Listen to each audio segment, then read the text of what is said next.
here. Today, we're talking about why work doesn't have to suck. And I'm not sure if you sitting here watching this feel like work sucks for you, but if you do, maybe this video is for you. So why doesn't work have to suck? How is Agile going to help you out with that? We're going to talk about that today. We've had experience in our workplaces where we weren't too happy. And I myself have experienced where Agile really helped lift the mood or lift morale on teams that I've been on. And I'm curious to this group, how have you helped work suck a little less where you are? And what did that look like? Opening up to the floor. I just want to say there's no restaurant called TGI Mondays. So this is a pretty I mean, even that cat Garfield hates Mondays, and we know that cats don't have jobs. So And stop going to work Mondays. Just everyone just stop it. Sunday scaries.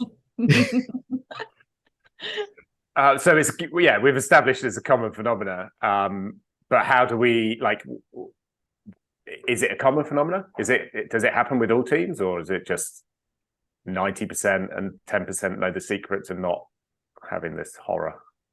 I feel like it's not. I mean, I don't know. For me, there's some Sundays that are probably worse than others, but generally, if I like the people that I work with and I like the teams that I'm working with, I don't mind a Monday morning. Sometimes it's kind of nice. Like, hey, how was your weekend? What did you get up to? Anything fun? And I actually don't mind Monday. And maybe that's because I like the people I work with. I feel like that's a pretty big, how does work suck could be if you don't like people. But I mean, I don't know. I feel like pretty happy with where I'm at because I like the people I work with. So I mean, I want to probe into that a little bit then, Alana. So, you like the people you're with, but I'm thinking more like, what is it that you like about that situation? Like, is it because you're on a team versus working solo? Is it because you are aligned to the work that you're delivering versus disengaged from the work you're delivering? Right. Is it because what do you think more than just hi mate, I'm turning up on Monday morning and having a cup of coffee? Like what is it about the work? Do you think it is the subject of the work, or are you just saying actually it's just the people? I don't know. What Well, do you I think? think it's kind of hard to separate the two because a lot of what I do is working with teams, right? And so I'm working with people and I enjoy that aspect. But I think the other part of it is that I feel like I have value and purpose on these teams. There's a reason why I'm showing up. It doesn't feel like when I'm on a call with teams or talking one-on-one with people, there's a clear goal. And I feel like I have a good understanding of where I fit into the organization that I'm at. And so it's not just that I enjoy talking to people on a Monday and saying how your weekend is. It's also that I feel like I have a good understanding of what my own value is, which aligns with my personal values. Like I'm helping people. I want to help people problem solve and figure out what's going on. And that brings me a lot of joy. So being able to do that also makes Mondays a lot easier. And sometimes even going on vacation for a bit and coming back, it's like kind of nice to like have that again. There are times where I miss that. And I think that's a huge thing for me, at least, because I'm not a solo worker. I enjoy working on teams because it brings me a great deal of purpose. And I think So, that's a huge part for me. so you've just described it your role being an agile coach. Do you see that same dynamic for team members? Like, have you worked with team members maybe who are more engaged and more happy on a Monday versus less happy? Like, what about their work makes a good Monday or bad Monday? I think it's probably very similar for them. The best teams that I've been on where people show up happy and it's very obvious that they don't mind being at work are the teams that have this really good connection with each other. They start calls with the actual human questions like how are you? How's everything going? How are you feeling? And they are able to talk to each other in a way that just they have a common understanding and they have this aligned vocabulary with their work that I think only comes about if you have a team that gets along well and that they share the same values and everyone has a lot of trust and respect. So I think and vulnerability I think is a huge thing too. And I think when you have that, you don't mind being accountable and showing up. And in fact, you look forward to it because it gives the team itself a sense of purpose for what they're doing. This is clearly not the norm, right?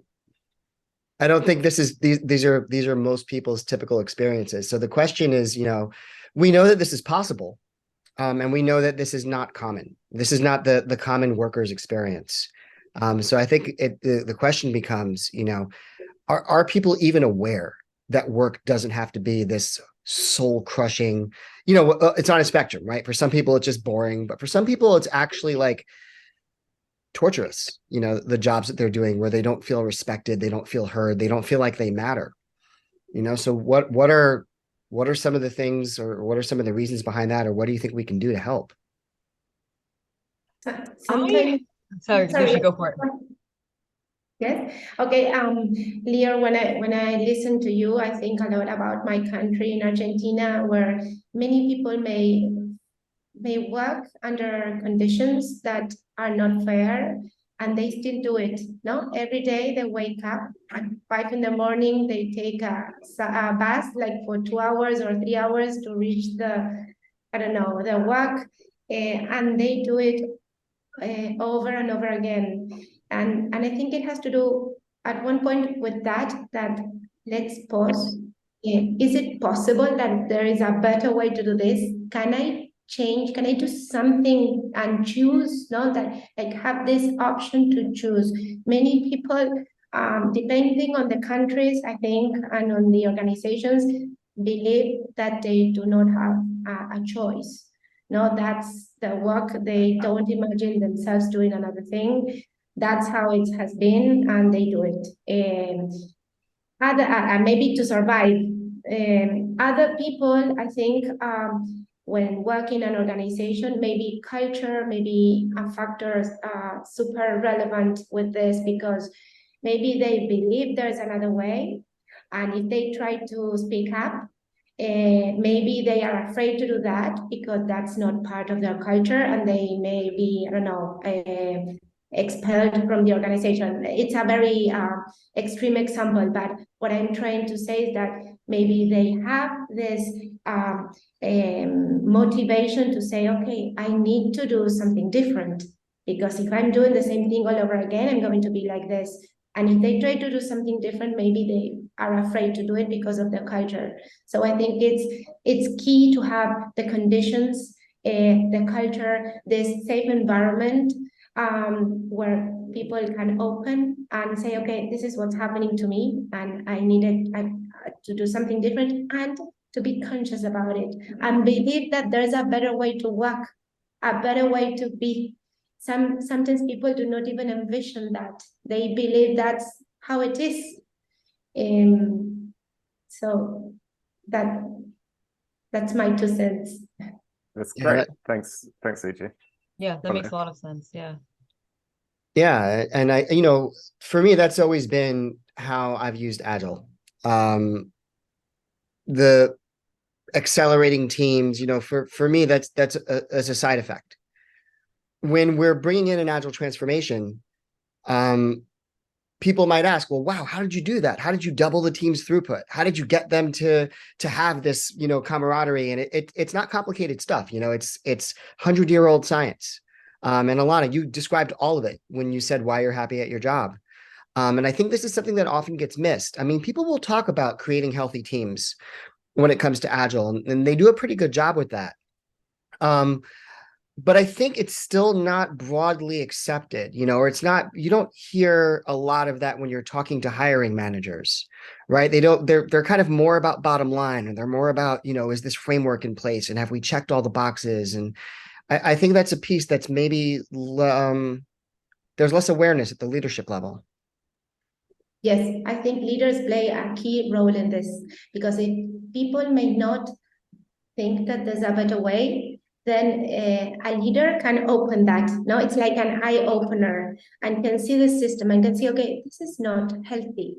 No, it's not healthy that my team is working so many hours to achieve these results. There has to be another way where it's more healthy. And I think it's part of the leader to drive that change and to help people, if they are not able to do it by themselves, and to speak up, to allow that space to listen and to make decisions to drive change.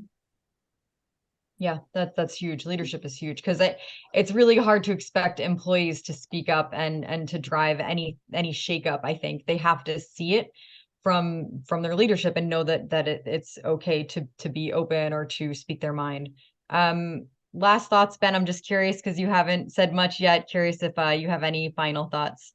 No, I was asking a few questions to prompt your insights because I think they're probably in line with mine, and they were. Like I think my closing thoughts is like, okay, if work sucks, like what are you going to do about it? And I think for me, the times that I've seen people move from work sucking to work working for them, obviously it's different for different people, different personalities, but generally when I see people who understand they're part of something bigger, and they can understand their contribution towards something bigger, that has been a big thing for a lot of people that I've worked with. They've gone from work sucking and just pressing buttons and I don't know why and I don't really care why, to I'm contributing, and whether that's contributing to a 7-person team or whether that's seeing the impact to an end user, but generally the effort they put in is rewarded by some kind of feedback loop. And I think getting a feedback loop either from your peers or from the end customer really can transform someone's work from sucking to really being rewarding. So that would be my advice to anyone whose work sucks at the moment. Yeah. I was going to say to anyone at home, you feel like work sucks, you are part of something bigger. We promise. You just got to see it and then try to fix whatever sucks about the environment you're in any way that you can, and maybe like encouraging people to be more open or, just get to know people, start asking how people's weekends were. I don't know. That's how I feel like I've connected with people. All right. Or you could just hire Alana.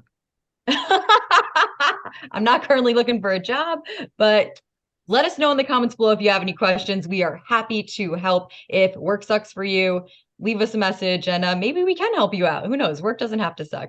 All right, everyone. Thank you so much, Lucci, Ben, and Lior. Thank you. And we'll see you next time.